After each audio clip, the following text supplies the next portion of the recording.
الحمد لله نحمده ونستعينه ونستغفره ونعوذ بالله من شرور أنفسنا ومن سيئات أعمالنا من يهده الله فلا مضل له ومن يضلل فلا هادي له وأشهد أن لا إله إلا الله وحده لا شريك له وأشهد أن محمدًا عبده ورسوله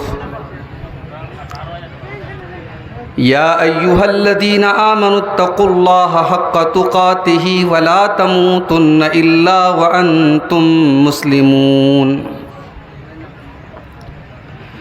يا أيها الناس اتقوا ربكم الذي خلقكم من نفس واحدة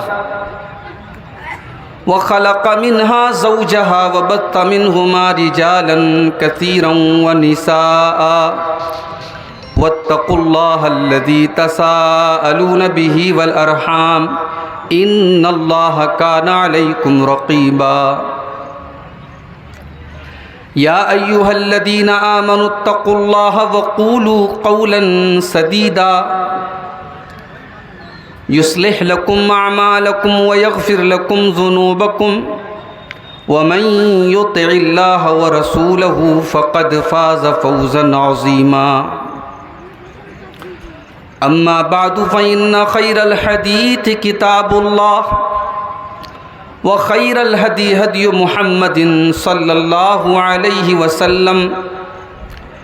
وشر الأمور محدثاتها وكل محدثة بدعة وكل بدعة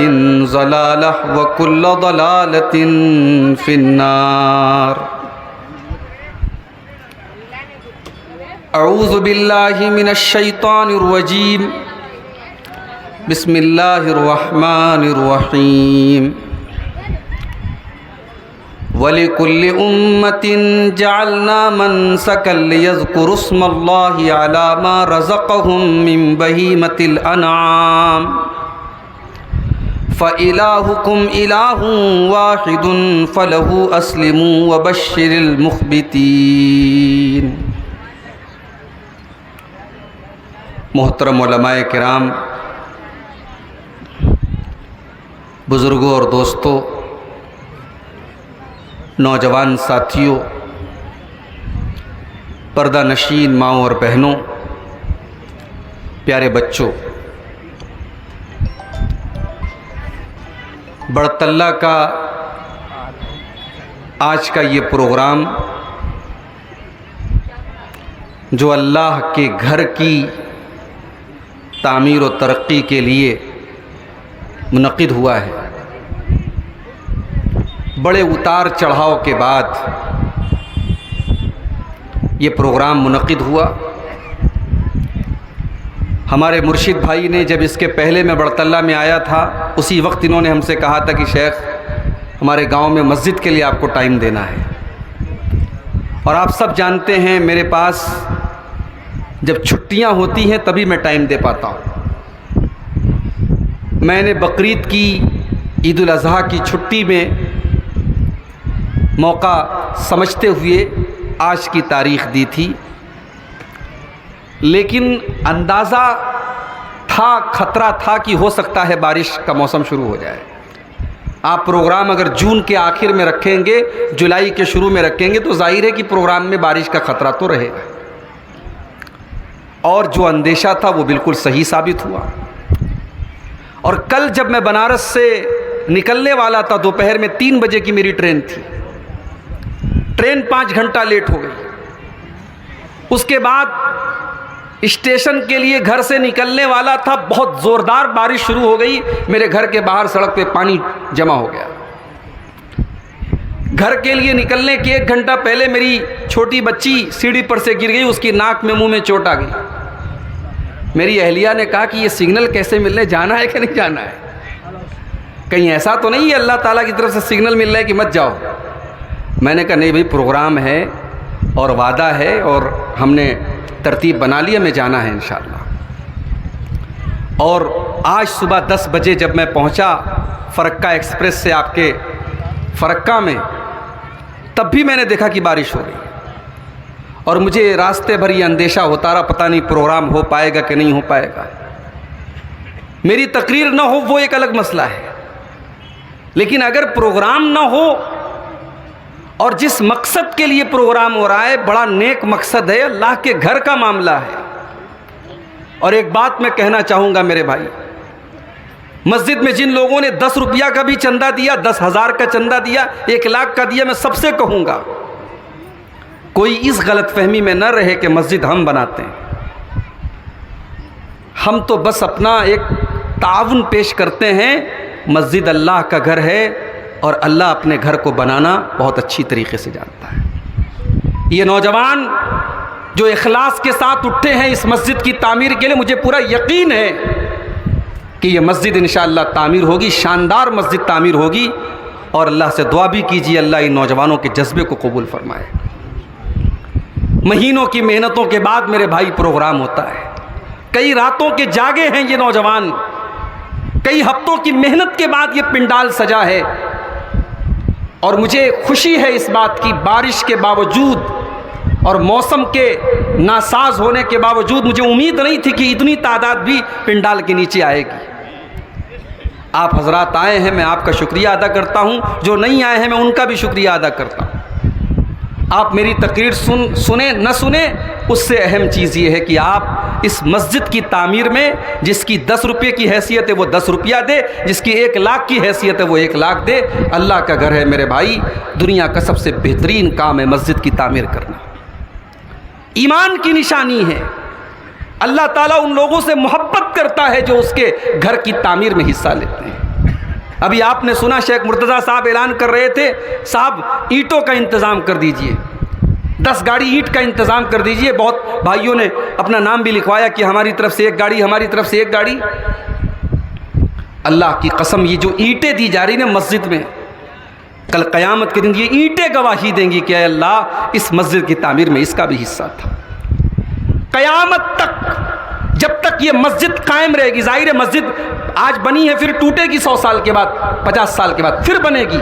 لیکن قیامت تک جب تک یہ مسجد قائم رہے گی، کسی نے اگر 10 روپے کا بھی تعاون کیا ہے، اپنے لیے کیا ہے یا اپنے ماں باپ کی طرف سے کیا ہے، ایصال ثواب کے لیے کیا ہے، جب تک اس مسجد میں اللہ کا نام لیا جاتا رہے گا، سجدہ ہوتا رہے گا، تلاوت ہوتی رہے گی، اللہ کا ذکر ہوتا رہے گا، ثواب ملتا رہے گا، اس سے بہترین صدقہ جاریہ نہیں ہے میرے بھائی۔ اس لیے میری آپ سب سے گزارش ہے، اللہ کے اس گھر میں آپ بڑھ چڑھ کر کے حصہ لیجئے۔ کل جب اس جلسے کی رپورٹ پیش کی جائے اور اس جلسے کے بارے میں لوگوں کا تاثر پیش کیا جائے تو کوئی یہ نہ کہے کہ بارش کی وجہ سے پروگرام ہلکا ہو گیا اور مسجد میں جیسا چندہ ہونا چاہیے تھا ویسا نہیں ہو پایا۔ میں چاہتا ہوں کہ ریکارڈ ٹوٹ جائے اور لوگ کہیں کہ ہاں بڑتلہ میں بارش کے باوجود اور راستہ خراب ہونے کے باوجود امید سے بڑھ کر کے بہترین چندہ ہوا اور مسجد تعمیر ہوئی۔ اللہ ہم سب کو اس کی توفیق عطا فرمائے۔ میرے بھائیوں، یہ موقع عید الاضحیٰ کے تہوار کا ہے۔ میں گھر سے نکل رہا تھا، میرے بعض رشتہ داروں نے بھی کہا کہ کہاں جا رہے ہیں آپ؟ ابھی تو تہوار کا دن ہے، آپ تہوار میں بھی نکل رہے ہیں، وہ بھی فیملی کے ساتھ آپ جا رہے ہیں۔ میں نے کہا ضروری نہیں ہے کہ ہمیشہ تہوار گھر منایا جائے، کبھی کبھی تہوار دوستوں کے ساتھ بھی منایا جاتا ہے۔ مرشد بھائی اور بڑتلہ اور یہ پورا علاقہ ہمارے بڑے محبت کرنے والوں اور چاہنے والوں کا علاقہ ہے، ان کے درمیان میں آتا جاتا رہتا ہوں، یہ ہمارے اپنے لوگ ہیں۔ اگر ہم ان کے بیچ میں بھی تہوار پر پہنچ گئے تو ہم کہیں اجنبی جگہ نہیں پہنچے۔ تہوار کا موقع ہے میرے بھائی، ہمارے دین میں 2 تہوار ہیں، ایک عید الفطر کا تہوار، ایک عید الاضحیٰ کا تہوار۔ یہ دوسرا تہوار ہم منا رہے ہیں۔ اس تہوار پر ہم نے اپنے حیثیت کے مطابق جانور خریدا ہے اور اس جانور کے گلے پر ہم نے اللہ کا نام لے کر کے چھری چلائی ہے اور اس کا گوشت ہم نے کھایا ہے اور دوستوں کو کھلایا ہے، رشتہ داروں کو کھلایا ہے۔ آپ جانتے ہیں دنیا کے ہر مذہب میں کھانا کھلانا، دعوت دینا، یہ سب ہر مذہب میں ہے۔ اسلام اکلوتا مذہب ہے جس نے قربانی کے اس تہوار پر